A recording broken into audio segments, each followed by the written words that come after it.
Well, hello everyone, and welcome back to another segment of Sherry's Metaphysical Corner. I'm Sherry, and for those of you that are tuning in for the first time and are unfamiliar with the modalities that I offer, I'm a sound practitioner using tuning forks and crystal singing bowls, and an energy practitioner working with the Melchizedek and Reiki energies, and a medium clearer. And all that really means simply is that I clear low vibration energy that attaches to people or structures, homes, businesses, offices, things like that. So it's not spooky, scary. So the last couple of segments, people have asked me, how come you're not talking about that? So just wanted to let you know I am a medium clearer as well. So today's episode, I thought it would be interesting to talk about some of the tools that practitioners use from time to time, like pendulums, L-rods, Lemurian crystals, bobbers, and a brief discussion on the differences in radionics versus dowsing. So let's start with a Lemurian crystal, and I have a few images for you. So while you're looking at the images, I'm going to go over some things with you. And at the end of the segment, I'm going to show you some of these tools that I have myself. But before we get started, I just want to go over something very quickly with you that you've all been asking me about, so I'm going to show this to you. This chart, and I'm going to put it up in front of me, this is the chakra centers. And it's a side profile, and I thought you would find this interesting. It's a fascinating image that I've had for a long time, and I thought I'd put it out. The chakra centers in the back come directly through to the front. The energy comes to us from the universe, directly bringing energy through the back chakras, out the front chakras. They are cylindrical and cone-shaped. So the back and the front are cone-shaped. So what that means really essentially is as the energy is coming from the back to the human being, that is our receptors to hold frequencies for ourselves. And then the front chakras are those that we give to the world. So some people that are nurses, doctors, sound practitioners like myself, or energy practitioners of any kind, they are taxed out periodically because they're giving so much, sometimes even too much. So what happens is, as the energy is coming in from the back, we're not holding it long enough. So you really do need to pay attention to the self. So practitioners can really walk around, and a lot of them do, walk around with adrenal fatigue. So I thought you would find this interesting. So a lot of people have been asking me to show that, so there it is. So now, as we continue, I'm going to show you what this is as well. This, you've all heard of Ken and Barbie. Well, this is Ken. Barbie dumped him, so this is my boyfriend, and I bring him with me everywhere. And all he is doing, just to make kind of a joke of it, he is just representing the static that clings to our field. The biofield is 5 feet wide on either side of the body, and this is just representative of static in that field, and it completely encompasses the whole physical body.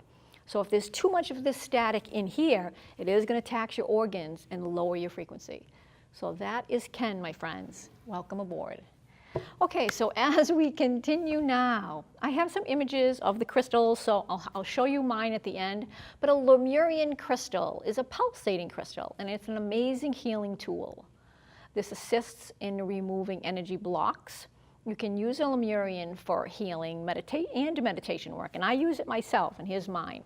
I actually sit and meditate and hold this either on my lap, put it on my feet, or just hold it in my hand. It's a pulsating crystal, and it's very powerful.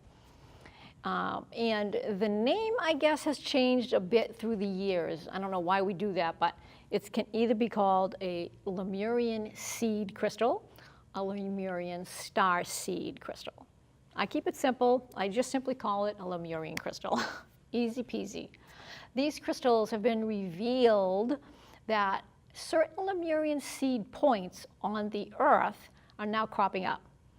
These seed points on the Earth are places where part of the ancient Lemurian civilization still holds their matrix, the essence of Lemuria. And contrary to popular belief, the original Mu continent was not in the Pacific, but was a grand unified landmass that included South America, Africa, India, and Australia. So when separation took place, this original continent split, forming most of the continents we see today. The Lemurian seed points that are activated now include the island of Maui on Hawaii, the Western Cape area of South Africa, the Peninsula Valdez area of Argentina, and some places in New Zealand and the island of Madagascar. The belief is Lemuria was a peaceful, highly developed spiritual civilization, believed to exist on Earth 12 million years ago. And during those last days of Lemuria, it was decided to plant these seed crystals. And having seeded these crystals, it's believed that some Lemurians actually left this planet for other star systems. Others went to inner Earth and to continue for the Earth, and also now surfacing the seed crystals as well. But they did maintain telepathic connections with those that had left for other galaxies. So this is all very interesting. The Lemurian crystal is a wand-like tool, and as such, conducts, amplifies, and focuses the universal life force, augmenting the healing power of the healer. The spiritual healing these crystals focus on is healing the elements of the universal life force on areas of the body that are weak or suffering from being out of balance. And I know a lot of you have heard me mention this many, many times, and I talk about the life force energy. That's the flow of energy moving through the body. It's constantly moving, and that's what keeps the body actually working. So it's not the blood, it's not the brain, it's not the lungs, the liver, the spleen, or anything else. It's the life force energy flowing through us that fuels them. And there are different names for it. It can also be called prana or chi, etc. And in all actuality, we only die a physical death because this life force leaves the physical body. So it's like an animal when you see it on the side of the road and it's just upside down and it's stiff as a board. Kind of like us. It's just the life force energy leaves the physical body. Lemurian seed crystals are specifically used in spiritual healing when the person is out of balance with the self. Lemurian crystals are my favorites. I still have some quartz crystals, and those are great too. But these are my favorites. I really like these, and these are just much more powerful. And they're famous for their long, tapered laser shape. The seed crystals differ in structure from quartz crystals, having ladder-like grooves across the bodies, and have unusually clear interiors. So again, I'll show you mine once more. You can actually see right through this. They're amazingly clear. And they'll have striations on two sides. So as long as I have been in this business, it so amazes me still, even now, how things just show up in our lives at specific timelines. And you'd think by now I'd be used to it. I had no idea the differences to this level years ago when I bought my Lemurian. So I just knew, I think, when I bought it, it just felt right. It was a pulsating crystal, and it just felt right, so I just went with it. But it's believed that the horizontal striations on one or two of the sides are programmed to transmit a message of oneness and love, and that's what was seeded on these all those years ago. And I think, honestly, that's why it pulsates. There's so much in it. These being therapeutic quality grade quartz. So I use this crystal often while I am offering the biofield tuning with tuning forks. You can actually move it, energy around an area of the body that's got heavy stuck energies, static, by placing, I might just show you one now, by placing a tuning fork right on the crystal and on the physical body, wherever there is an issue. Could be a muscle knot here, a muscle knot here, and I can't do it with this hand, but you get the idea. It moves energy by breaking it up. If it's too dense and too heavy, it breaks it up into pieces, and then you just go back in and scoop it out like that, like a magnet, and then pull it out. It's a wonderful tool for healing. So I'll send up actually a pulse through an area oftentimes if there's places like that that I find that are really stuck, even on myself. They're just very dense, and you just move the energy easily through the energy field. So let's continue. Let's go on to the next image. We're going to talk about the L rods. So I have some images for you so you can look at those while I'm talking to you. But the emphasis in dowsing, especially over the last quarter century, has been toward the more personal growth. And these lend themselves more to the use of the pendulums. The other popular tool is the L rod. This is taught more often in conjunction with pendulums to beginners. And it can be used as a yes/no question, but more often than not, they're used to track energy lines, of varying qualities, beneficial or not, for water veins or scanning auras and other energy fields. And I use them to measure someone's field of energy around a person. Some fields can be very close to the body, as close as 1 foot, really close to the body. And others, if they're empathic, they can be 8 and 10 feet wide, too wide. Just pulling too much drama into yourself from other people, just too much drama. So the average field is really about 5 or 6 feet on either side of your body. 2 feet up, 2 feet beneath you. But, and I'm going to emphasize this, but we are infinite beings. So it is much larger than the 5 or 6 feet. It's endless. But for all intents and purposes, we concentrate the layers around us with the intention that we're measuring this lifetime, right now. So we concentrate the energies on right now, this lifetime. So that's 5 or 6 feet. So the timeline for that is 5 to 6 feet wide. So having a wider field is really allowing too much energetic drama from people that we meet, people we work on or work with, and can really make a discord in your field and become too heavy, taxing it out, leaving you with feelings of exhaustion, brain fog, etc. You don't want that. So these tools work well, singularly or as a pair. And I use them as a pair. I don't generally use them as a singular. But they can be affected by the wind if you're using them outside.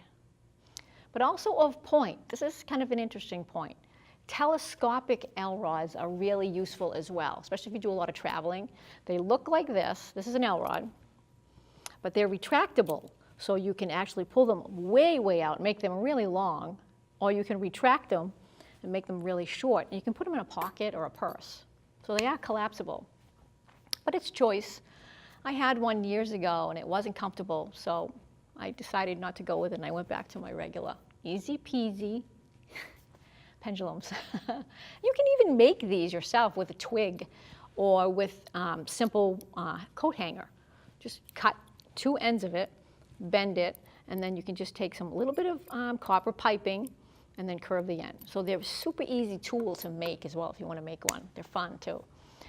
So dowsing was originally used as a method of finding water, believe it or not, with a forked stick.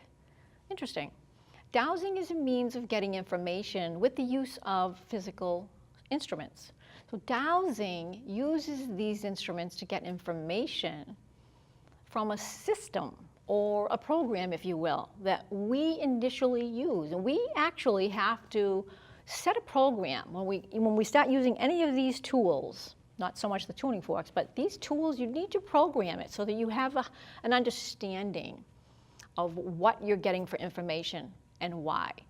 So when you start using these tools and you're receiving this information from your higher self, you know exactly this is set up for you. So somebody else may set up their tools differently than myself. So when I'm looking for, let's say for an example, a yes/no with these, I would suggest let's open them all the way up. That's a yes. And let's cross them. That's a no. That's for me. You may not want to do that. Pendulum, same thing. Mine would be to swing directly in front of me, up and down, north and south. That's a yes. Left and right. That's a no. And then complete circle. There's not enough information, or the question wasn't clear enough. So there's a lot of things that you can do with these and more. So your instrument does need to be programmed to be comfortable for your understanding. And the movement of the instrument gives you the information that you're looking for.